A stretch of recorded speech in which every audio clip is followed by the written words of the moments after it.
بسم اللہ الرحمن الرحیم۔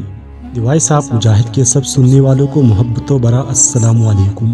اہل عرب جب شادی بیاہ کرتے تھے تو قدیم رواج کے مطابق دعوت کی تقریب میں شامل مہمانوں کی تواضع کے لیے بنے ہوئے گوشت کے ٹکڑے کو روٹی کے اندر لپیٹ کر پیش کرتے تھے۔ اگر کسی تقریب میں گھر کے سربراہ کو پتہ چلتا کہ اس شادی میں شریک افراد کی تعداد دعوت میں تیار کیے گوشت کے ٹکڑوں کی تعداد سے زیادہ ہے یا زیادہ ہو سکتی ہے تو وہ کھانے کے وقت دو روٹیاں گوشت کے بغیر ایک دوسرے کے ساتھ لپیٹ کر اپنے اہل خانہ، رشتہ داروں اور انتہائی قریبی دوستوں میں تقسیم کرتے، جبکہ گوشت روٹی کے اندر لپیٹ کر صرف باہر سے آئے ہوئے اجنبیوں کو پیش کیا جاتا تھا۔ ایسا ہی ایک بار غریب شخص کے ہاں شادی کی تقریب، جس میں اس شخص نے دعوت کے دن احتیاطاً بغیر گوشت کی روٹی کے اندر روٹی لپیٹ کر اپنے گھر والوں، رشتہ داروں اور متعدد قریبی قابل بھروسہ دوستوں کو کھانے میں پیش کیا تاکہ اجنبیوں کو کھانے میں روٹی کے ساتھ گوشت مل سکے اور کسی بھی قسم کی شرمندگی سے بچا جا سکے۔ جنہیں صرف روٹی ملی تھی تو انہوں نے ایسے کھانا شروع کر دیا گویا اس میں گوشت موجود ہے، سوائے اس کے ایک انتہائی قریبی رشتہ دار کی۔ اس نے روٹی کولی گھر کے سربراہ کو بلایا اور غصے سے بلند آواز میں اس سے کہا، اے عبداللہ کے باپ، یہ کیا مذاق ہے؟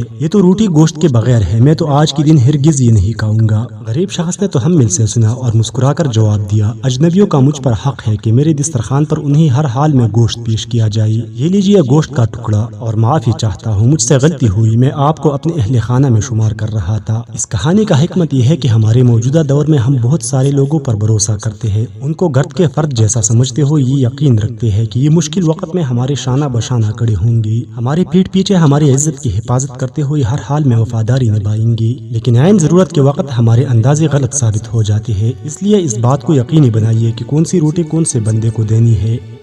سننے والے سب ساتھیوں، یہ تھی آج کی ہماری کہانی۔ امید کرتے ہیں آپ کو پسند آئی ہوگی۔ اگر آپ کو پسند آئی ہے تو اس ویڈیو کو لائک کریں۔ اگر آپ ہمارے چینل پر نئی ہے تو چینل کو سبسکرائب کر کے ساتھ میں آنے والی گھنٹی کی نشان کو دبائیے اور نوٹیفیکیشن آل پر کلک کریں تاکہ ہمارے ہر ویڈیو کی نوٹیفیکیشن سب سے پہلے آپ کو مل سکے۔